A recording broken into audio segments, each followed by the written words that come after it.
End gold buyers మీ కష్టాల్లో నమ్మకమైన మీ ఆత్మీయ నేస్తం. వెళ్ళినట్టు ఉండడమే జోగుల క్యారెక్టర్. అవును. బట్ ఒకరోజు మీకై మీరు వెళ్ళి ఆ సెట్లో ఎన్టీఆర్ ఆ దేవర ఆయుధ పూజ సాంగ్ మానిటర్లో అది చూసి మీరు గణేష్ మాస్టర్ ఇద్దరు స్పెల్ బౌండ్ అయిపోయారంట. ఏంది డ్యాన్స్ అని చెప్పేసి ఆ ఇన్సిడెంట్ గురించి కాస్త చెప్పండి.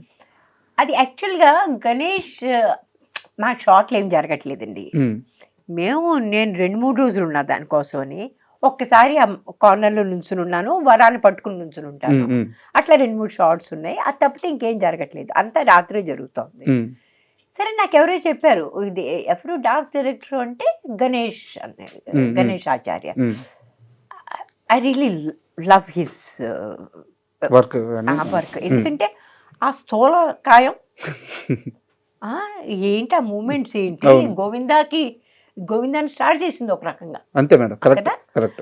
సరే, నేను ఆయన కలుసుకోవాలని అనిపించింది. నేను జనరల్గా మదర్ టెరెసా అయినా నాకు అనవసరమే, అట్లాంటిది గబుక్కున ఒక ఫీలింగ్ వచ్చింది, I want to meet him అని. సరే, ఇట్లా తిరుగుతున్నాను, ఎప్పుడు చూసినా ఇంతమంది ఉన్నారు, పెద్ద పెద్ద క్రౌడ్స్ కదా, కుదరట్లేదు. మన డైరెక్టర్ గారు అన్నారు, అమ్మా ఇంకో 2 గంటల్లో ఒక షార్ట్ 2 షార్ట్లు ఉంటే చేసి చెడిపోతారు కానీ ఆయన అన్నారు. మళ్ళీ ఆయన మాట్లాడేశారు, మళ్ళీ వెనక్కి వచ్చేసాను. అట్లా తిరుగుతుంటే ఎవరో నా పక్కన నుంచున్నారు. आप कहाँ के हैं? बॉम्बे से हूँ. आप फिल्मों में काम करते थे क्या? फिल्मों में ఇక్కడ ఇంత పసుపు काम करते तो कौन घूमता है ऐसा? हाँ, नहीं मतलब हिंदी फिल्मों में काम करते हैं ना आप? मैंने कहा जी मैं करती थी. అని అప్పుడు తెలియను, అంతవరకు తెలియదు. చూస్తే అది గణేష్ మాట్లాడుతున్నాడు నాతోటి. నేను ఆప్సే మిల్నా థా ముझे అన్నాను. అంటే आप कौन है అన్నాడు. అంటే నేను मेरा नाम रामेश्वरी. आपने सुनैना में काम किया ना, आपने फलाना में काम किया. ఆయన మొదలెట్టాడు. మొదలుపెట్టి స్లో మూవింగ్ గానే होते हैं, बड़े प्यारे गाने होते हैं आपके అని మొదలెట్టాడు. మొదలుపెట్టి అరే असिस्टेंट्स को इधर आओ ये बताओ कौन है, याद है वो गाना, उसमें आप लोग ऐसे ऐसे करके गाना गा रहे थे, వాళ్ళంతా చేశారంట అక్కడ, ఏ ఓ వలి హీరోయిన్ అని అట్లా చూపిస్తుంటే ఆ తర్వాత నాకు కొంచెం ఐ ఫెల్ట్ గుడ్. అంతే కదా, ఎవరైనా సరే అంత మంచి పేరున్న మనిషి అట్లా మనతో ఏదో ఎంత సొంత మనిషిలో మాట్లాడుతుంటే మనకు చాలా బాగుంటుంది. మాట్లాడుతూ నేను అన్నాను, ఫిర్ గానా కైసే ఆయా, బడా అచ్చా ఆయా, डांस बहुत ही अच्छा करता है ना ये लड़का. నేను కావాలని అడిగాను. అరే యార్ కమాల్, 2 बार देखता है कर लेता है. అట్లా బాగా పొడుగుతారు. సడన్లీ ఆయన నా వంక చూసి గాన దేకినా చూస్తారా, నాకు అర్థం కాలేదు. కరెక్టా చూడాలా చూడకూడదా ఏమిటి తెలియదు. అంటే అయ్యే అందుకే చాలా ఫ్యాన్సీ ఏదో ఒక ఉంది, మానిటర్ లాగా ఇంత పొడుగ్గా ఏదో ఉంది. అక్కడ తీసుకెళ్ళి మొత్తం పాట చూపించేశాడు. ఎవ్వరు చూడలేదు అప్పటికి. I was probably one of the first ones to see Ayudha Puja పాట. నేను అందరూ అదేంటి నువ్వు చూసేసావా అని అడుగుతున్నా. ఆయన చూపించాడు నాకు, నేను చూసేసాను. ఆ సాంగ్ చూసేటప్పుడు గణేష్ ఆచార్య మాస్టర్ అన్నారంట, ఏంది డాన్స్ ఏంది, ఒకసారి చూస్తాడు వెళ్ళేసేస్తాడు అన్నాడు. డెఫినెట్గా, ఎందుకంటే మేము చూస్తూనే ఉన్నాం, మాకు అర్థం కాలేదు ఎప్పుడు రిహర్సల్ చేశాడు ఇతను, ఎప్పుడు టేక్ చేశాడో మాకు అర్థం కాలేదు. పైగా లాంగ్ టేక్స్. అవును, ఇక్కడి నుంచి ఇక్కడ వరకు, అక్కడి నుంచి వచ్చి రావాలి, కిందకి దిగాలి, కింద ఇక్కడ ఏదో చెయ్యాలి, మళ్ళీ లేచి నుంచోవాలి, ఎగరాలి, ఈ మోకాళ్ళ మీద చేయాలి. ఇవన్నీ ఒక్క షాట్లో చేసి పడేస్తాడు, just one. No he is basically extremely talented. Sunaina సినిమా షూటింగ్ లోనే కదా మీకు యాక్సిడెంట్ అయింది. అవును.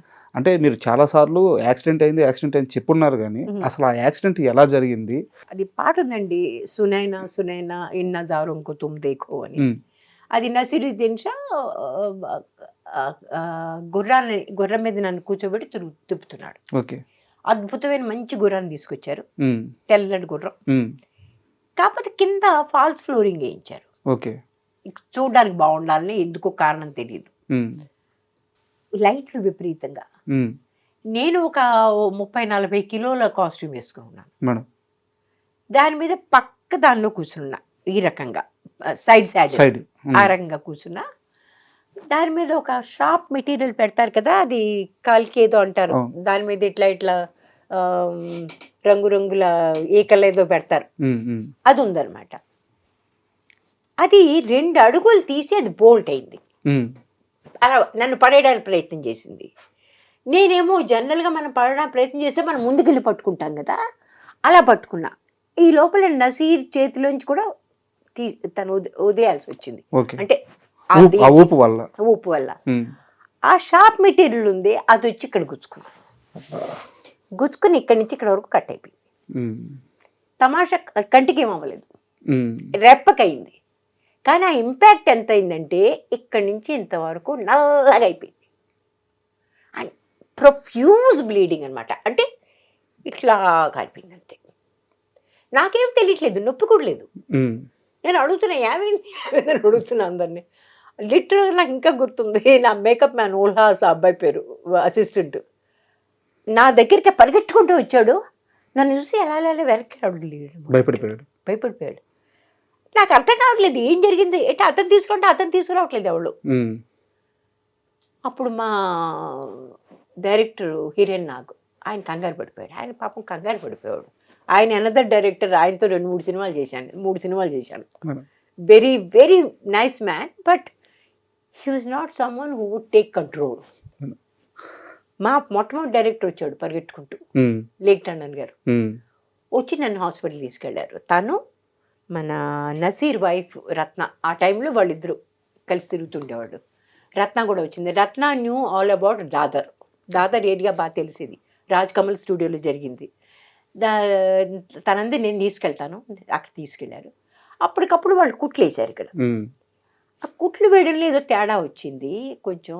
అదేంటంటే అది చాలా సెన్సిటివ్ మసిల్ అంటే ఇది, ఈ పైది suppose to be very elastic but also very sensitive. దానికి ఆ ఇంపాక్ట్ ఎంత వచ్చిందంటే ఒక టోసిస్ అని ఒక రకంగా డెవలప్ అయింది. టోసిస్ అంటే ఏంటంటే డ్రూపింగ్ ఐలిడ్, ఇది ఇట్లా ఇలా వచ్చేసింది అనమాట. అది కరెక్ట్ అవ్వడానికి కనీసం 9 నెలలు పడుతుంది. అంటే అప్పుడు న్యాచురల్గా కరెక్ట్ అవ్వడం మొదలు పెడుతుంది. అది కాకుండా ఈ బ్లాక్నెస్ కూడా 9 నెలలు పడుతుందని చెప్పారు. నిజంగానే 9 నెలలు పట్టింది. కానీ ఆ ఒక్క దెబ్బ తగలకుండా ఉండుంటే చాలా అప్పుడు చాలా సినిమాలు వదిలేయాల్సి వచ్చింది. రాజేష్ ఖన్నా, వినోద్ ఖన్నా, రిషి కపూర్, వీళ్ళందరితో చేస్తాం సినిమాలు. సైండ్ ఈరోజు రేఖా గారితో పాటు ఆ పక్కన మీకు చేరుండేది బహుశా ఉండనండి. రేఖా గారిలో ఉండే క్వాలిటీస్ వేరే, నాలో ఉండే క్వాలిటీస్ నాకున్నాయి. కానీ రేఖా గారిలో టిపికల్ హీరోయిన్లో ఉండాల్సిన క్వాలిటీస్ కొంచెం ఎక్కువ. నా ఉద్దేశం చాలా పెద్ద సినిమాలు కదా పోయింది, పెద్ద సినిమా. మీరు నిజం సినిమాలో కొన్నేళ్ల క్రితం, ఒక 23-22 ఏళ్ల క్రితం మీరు యాక్ట్ చేసిన మహేష్ బాబు ఈరోజు రాజమౌళి గారితో ఒక పాన్ వరల్డ్ మూవీ చేస్తున్నారు. అవునట. అంటే ఆ ఎక్కడి నుంచి 23 ఏళ్ళు ఆయన ఏ స్థాయికి వెళ్ళారో చూస్తే ఒక రకమైన గూస్ బంప్స్ వచ్చే పరిస్థితి అనమాట. సో మీ